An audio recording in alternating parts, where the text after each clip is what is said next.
Hello students, welcome है आपका अपने पासपोर्ट क्लासेस में। और आज अपन देखते हैं गगनयान। गगनयान इसरो का प्रस्तावित अंतरिक्ष मिशन है और यह भारत सरकार का पहला मानव अंतरिक्ष अभियान भी होगा।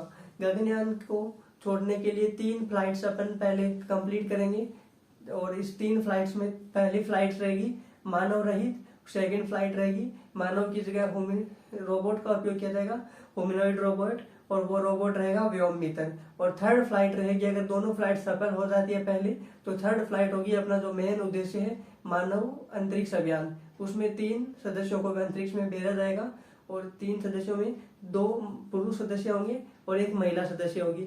और इन तीनों सदस्यों में ये तीनों सदस्य पृथ्वी की लो अर्थ ऑर्बिट में 400 से 700 किलोमीटर की ऊंचाई पर पृथ्वी की चक्कर लगाएंगे। और ये इनका उद्देश्य रहेगा कि सूक्ष्म गुरुत्वीय दशाओं में जीवों पर पड़ने वाले प्रभावों का अध्ययन। इसमें दो पेलोड्स रहेंगे। उसमें एक रहेगा क्रू मॉडल और एक रहेगा सर्विस मॉडल। यह क्रू मॉडल है, यह उन अंतरिक्ष यात्रियों के लिए निवास स्थल के रूप में कार्य करेगा। और यह सर्विस मॉडल है, इस सर्विस मॉडल में अंतरिक्ष अभियान से संबंधित उपकरण होंगे और ये उपकरणों का उपयोग गुरुत्वीय दशाओं में जीवों पर पड़ने वाले प्रभावों का अध्ययन किया जाएगा। अब इन दोनों सर्विस मॉडल और क्रू मॉडल को मिला दिया जाता है तो फिर एक बनता है ऑर्बिट मॉडल। और वो ऑर्बिट मॉडल जो पूरी पृथ्वी के चक्कर लगाएगा, जो 400 से 700 किलोमीटर की ऊंचाई पर या फिर लो अर्थ ऑर्बिट में। अब ये सब प्रोसेस होने के लिए अपन को कुछ समस्याओं का सामना करना पड़ता है और वो समस्या ये है, इसकी वजह से अपन डिले कर पा रहे हैं। क्योंकि अगर पहले गगनयान को छोड़ने का उद्देश्य था, टाइमलाइन थी 2022, लेकिन कुछ कारणों की वजह से या फिर कोविड आ गया इन वजह से और इसकी सारी प्रोसेस कंप्लीट नहीं होने की वजह से अभी इसको प्रस्तावित 2025 में छोड़ने की उम्मीद है।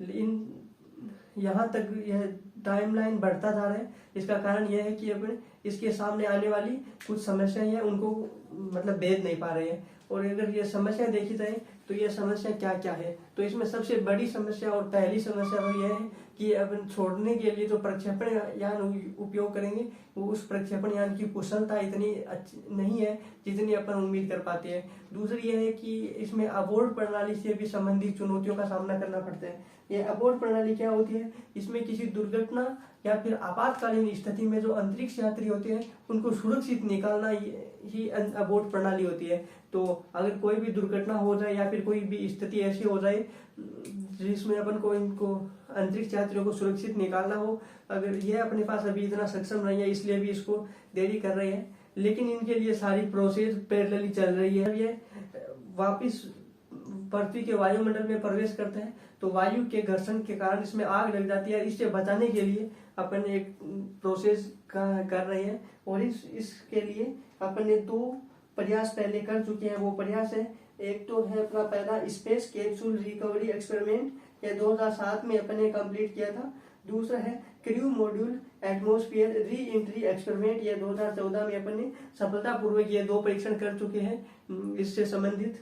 और तीसरा रहेगा कि अंतरिक्ष की अपरिचित और अपरिवर्तनशील दशाओं में अंतरिक्ष यात्रियों की शारीरिक और मानसिक दशाओं या मानसिक स्वास्थ्य को बनाए रखने संबंधित चुनौतियां भी है। और इन सभी चुनौतियों को दूर कर दिया जाए और इसके लाभ की बात की जाए तो लाभ यह रहेगा कि सूक्ष्म गुरुत्वीय दशाओं में जीवों पर पड़ने वाले प्रभावों का अध्ययन करने में सक्षम रहेंगे। दूसरा, युवाओं का अंतरिक्ष में अन्वेषण के लिए आकर्षण बढ़ेगा। तीसरा यह रहेगा कि अंतरिक्ष पर्यटन को बढ़ावा मिलेगा और रोजगार का सर्जन होगा या रोजगार के अवसर उपलब्ध होंगे।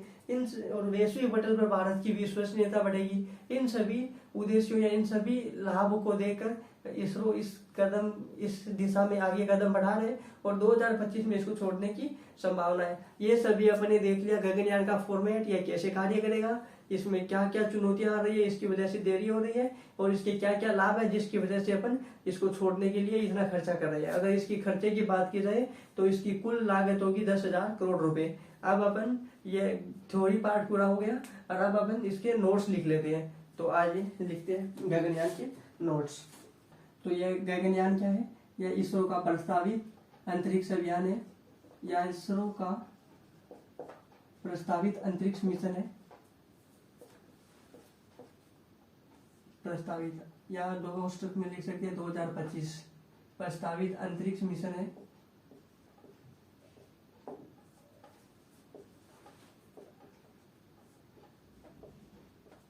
तथा भारत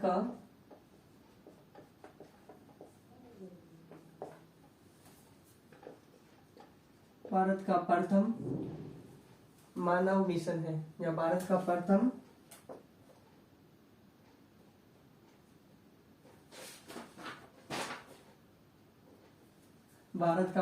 मानव अंतरिक्ष अभियान है।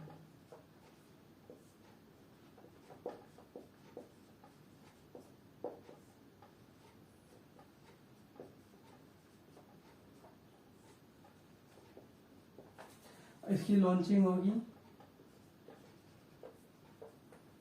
या इसको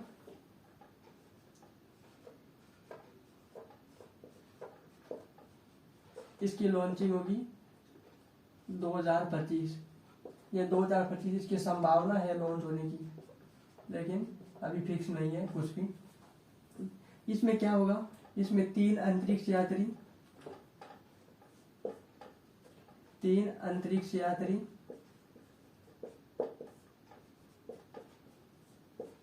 5 से 7 दिनों के लिए 5 से 7 दिन पृथ्वी की लो अर्थ ऑर्बिट में चक्कर लगाएंगे। 5 से 7 दिन पृथ्वी के लो अर्थ ऑर्बिट में 5 से 7 दिन लो अर्थ ऑर्बिट में चक्कर लगाएंगे। 5 से 7 दिन लो अर्थ ऑर्बिट में परिक्रमा करेंगे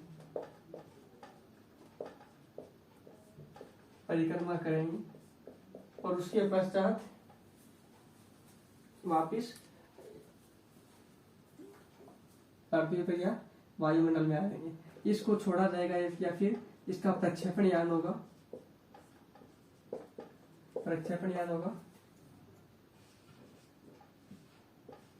GSLV मैक 3, या फिर अब इसका नया नाम हो गया है LVM 3। अब इस अंतरिक्ष जो गगनयान है, इस गगनयान में 2 पेलोड रहेंगे। इसके 2 मुख्य पेलोड रहेंगे और वो होंगे क्रू मॉडल और सर्विस मॉडल। अगर इसके 2 पेलोड्स की बात की जाए तो इसके मुख्य पेलोड रहेंगे क्रू मॉडल और सर्विस मॉडल। इसके मुख्य पेलोड रहेंगे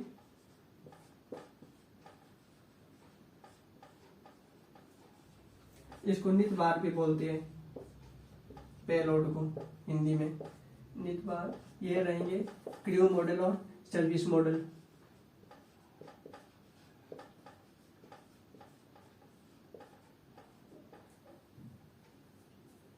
क्रू मॉडल और दूसरा रहेगा सर्विस मॉडल।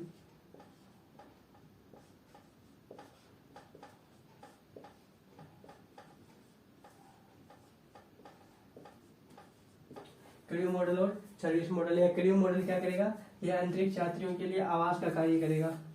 ये अंतरिक्ष यात्रियों के लिए आवास का कार्य करेगा।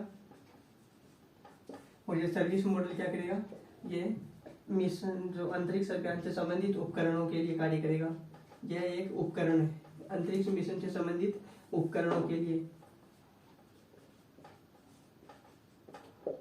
अंतरिक्ष मिशन से संबंधित उपकरण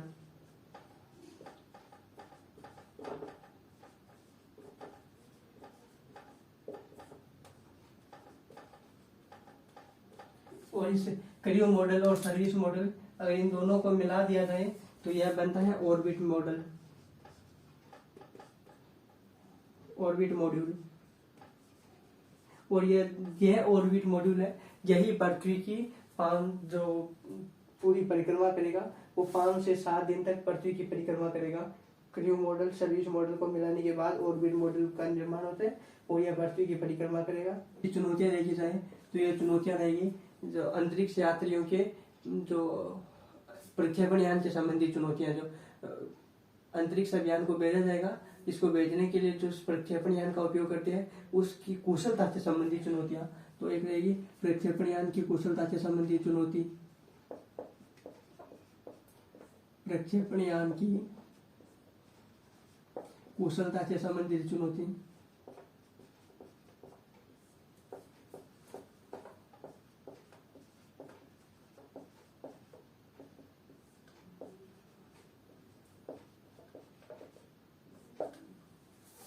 दूसरा रहेगा अबोर्ड प्रणाली से संबंधित चुनौतियां।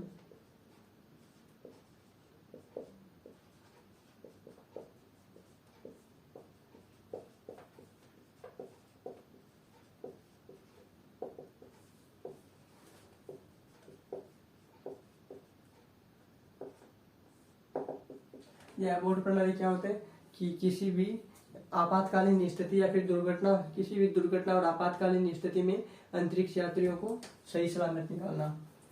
आपातकालीन स्थिति और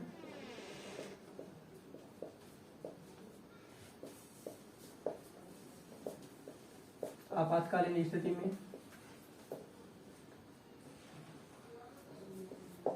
अंतरिक्ष यात्रियों को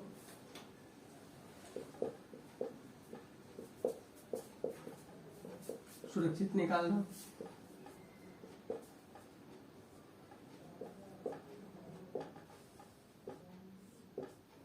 इसके अलावा अपनी थर्ड चुनौती रहेगी जो पुनर्प्रवेश संबंधी चुनौती। पुनर्प्रवेश संबंधी चुनौती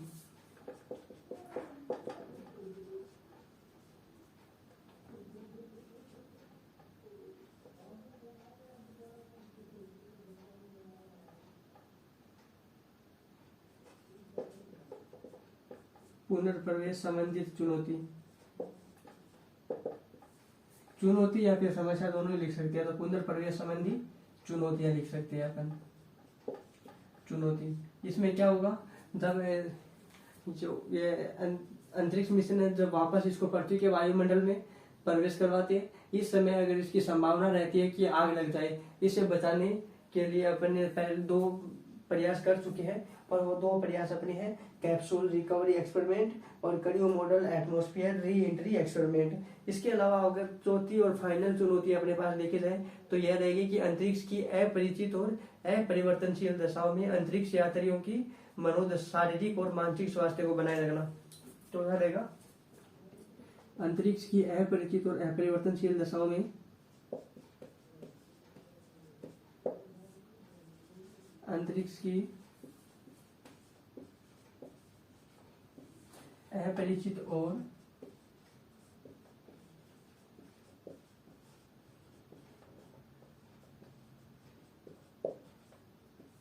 अपरिवर्तनशील दशाओं में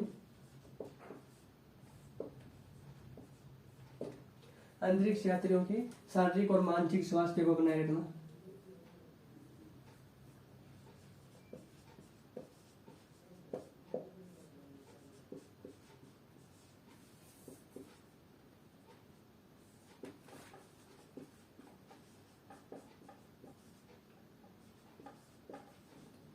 शारीरिक और मानसिक स्वास्थ्य को बनाए रखना।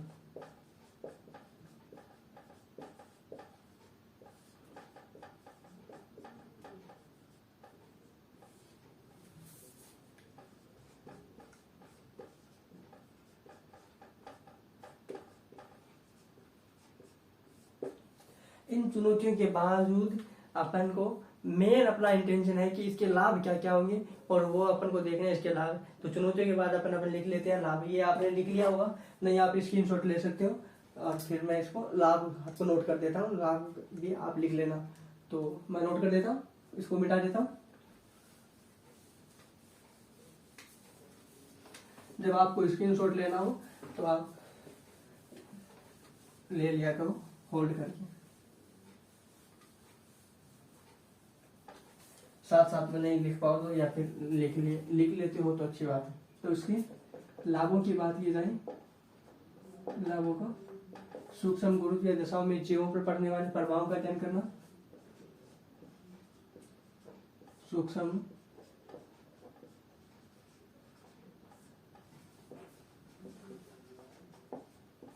गुरुत्वीय दशाओं में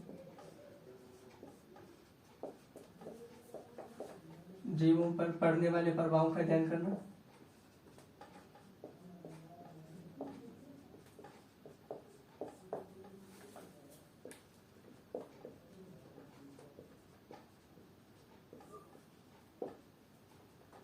दूसरा होगा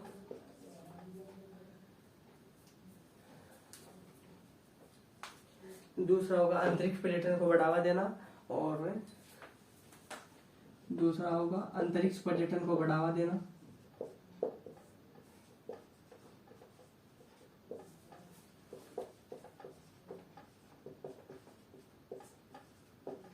और तीसरा होगा रोजगार के अवसर सृजन, या रोजगार के अवसर बढ़ना, या रोजगार का सृजन, रोजगार का सृजन। चौथा होगा अंतर्राष्ट्रीय पटल पर भारत की विश्वसनीयता।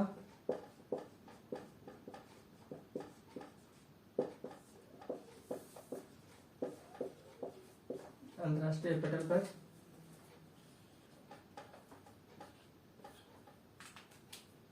रीड आ गया, भारत की विश्वसनीयता।